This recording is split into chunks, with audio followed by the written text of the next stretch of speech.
first thing you want to do before working on any electrically driven air compressor is to make sure the compressor itself is turned off, the power to the compressor is turned off, and if possible, that the air compressor is unplugged from the power service.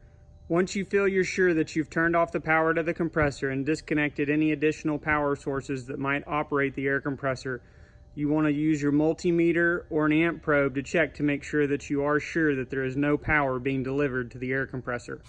Use your multimeter to make sure that you don't have any operational power going to the compressor systems. Once you have verified this, you can move on to the next step of draining the tank or system pressure to make sure that the compressor is safe to operate. Once you've verified that the air compressor is turned off and all electrical power has been disconnected from the air compressor, you want to make sure that you drain the system pressure from the tank of the compressor where you're working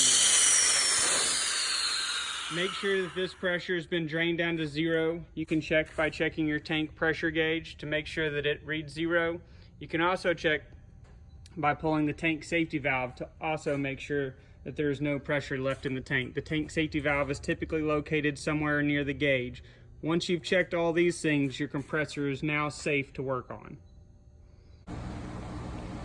In this video, we are going to go over our CA4 series compressor pump. So we have our centrifugal unloader, our oil drain, our oil fill, and our oil sight gauge. This pump should always be serviced with our IAT 30100 premium synthetic compressor lubricant. The CA4 series compressor pump holds 7.5 quarts or approximately 240 ounces of fluid.